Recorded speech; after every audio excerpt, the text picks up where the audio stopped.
बोलने में डर लगता है। अगर आप अपने टीचर से कोई क्वेश्चन पूछ नहीं पाते हो, डर लगता है कि ये चिल्लाएंगे नहीं, तो आपका पढ़ना बेकार है। तो आप अपने टीचर से जितने क्वेश्चन पूछोगे तभी आपको आना जाएगा पढ़ने में। तो आज आपको और पूरा सा बताने वाला है कि कैसे पूछा जाए और डर। हर आदमी, आप में से बहुत सारे लोग होंगे जो पिछले 1 साल से तैयारी कर रहे होंगे, 2 साल से तैयारी कर रहे होंगे। कितने लोग हैं जो 2 साल से तैयारी कर रहे हैं? अब ना कई चीज़ें हैं जो मैं हर सेमिनार में रिपीट करता हूं। उसमें से एक ये है कि स्टूडेंट, भिखारी और सन्यासी की कोई इज्जत होती नहीं।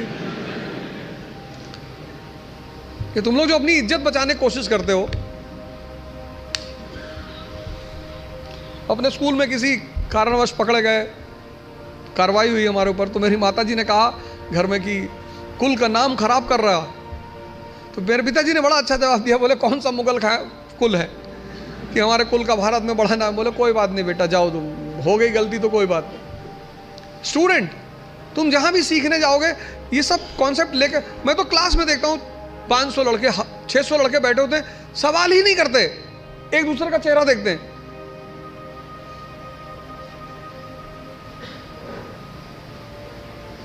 जब तुमको तुम्हारी एजुकेशन इतनी हिम्मत नहीं दे पाई कि तुम भीड़ में खड़े होकर प्रश्न कर सको, तो वो एजुकेशन तुम्हारी जिंदगी को कैसे बदल सकती है?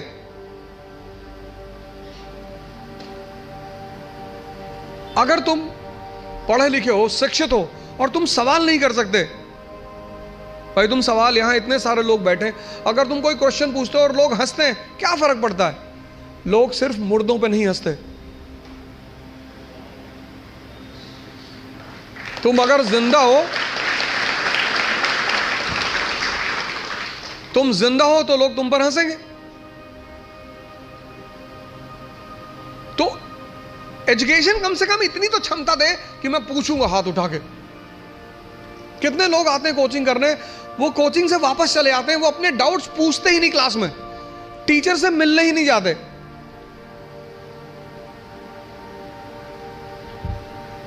और दुनिया में राइज करने का सबसे अच्छा साधन है बेइज्जती।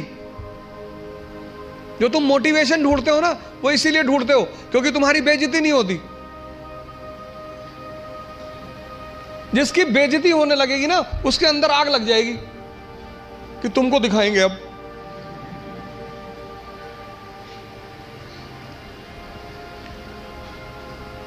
और तुम उसी चीज से डरते हो। भाई तुम क्लास में टीचर पढ़ा रहा है, तुमने कोई सवाल किया, टीचर ने डांट के बिठा दिया, बदतमीज कहेंगे, बच्चों जैसे सवाल करो, भगा देंगे क्लास। पूरी क्लास हंसने लगी। कितनी आग लगी अंदर कि मास्टर आईएएस बनेंगे, बंद कराएंगे तुमको, कुछ भी हो जाए।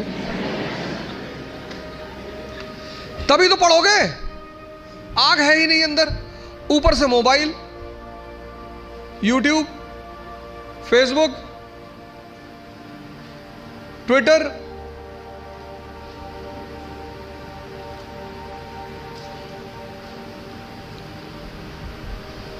मैं 4-5 दिन पहले क्लास ले रहा था दिल्ली में, तो एक भाई साहब लिख रहे थे एक हाथ से, दूसरे हाथ से मोबाइल से रिकॉर्ड कर रहे थे।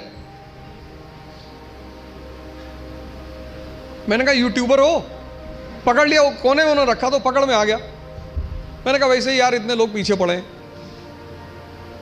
क्या बना रहे हो? नहीं नहीं सर ऐसे ही, पढ़ लो यार। अब इस क्लास में बहुत सारे लोगों का PSIR ऑप्शनल होगा। कितने लोगों का है?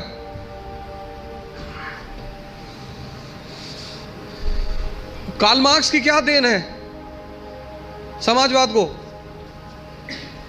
कौन बताएगा? क्यों कार्ल मार्क्स अमर है सोशलिज्म के हिस्ट्री में?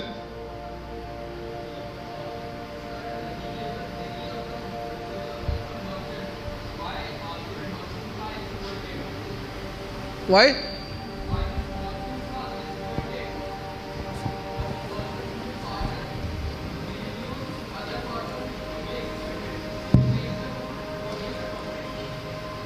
और कौन बताएगा नीचे? यस,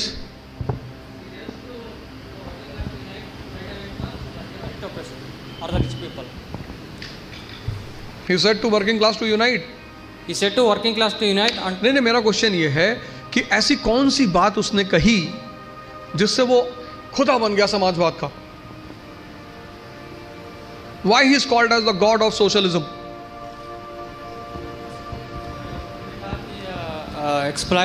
एक्सप्लॉइटेड वर्ग जो तबका है वो इसलिए एक्सप्लॉइटेड है क्योंकि उनके पास पॉलिटिकल एंड इकोनॉमिक वो नहीं है, इसलिए। और उन्होंने बताया लोगों को ऐसा। इनको तो भाई पीछे। Sir I guess workers lack consciousness, तो कुछ फार्मूला तो दिया होगा ना उसने। ऊपर माइक है। हमें लगा कूदने जा रहा हूं पकड़ के रेलिंग, वहीं से बताना। हाँ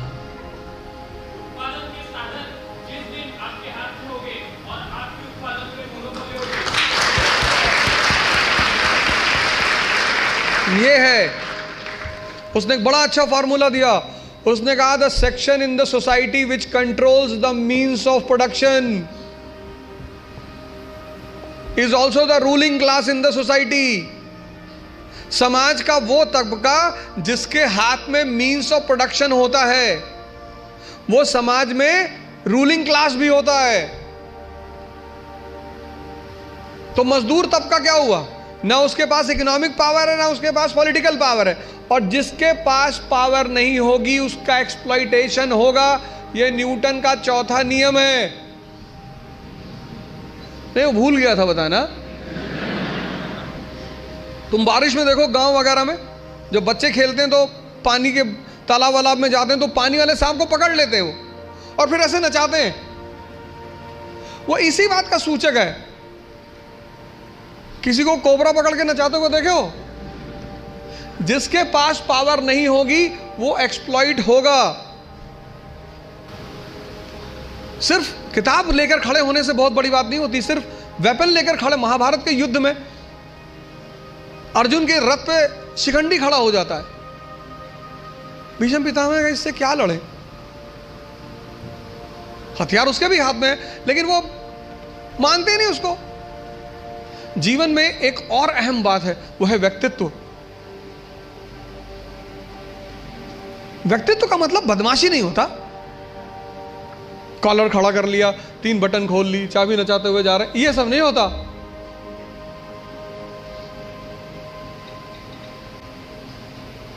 हमारे देश की एजुकेशन सिस्टम ने जिसको सबसे ज्यादा निगलेक्ट, मतलब मैं देखता हूं लोग 4 आदमी के सामने बोल नहीं पाते। 10 लोग बैठे हैं वो बोलेंगे ही नहीं।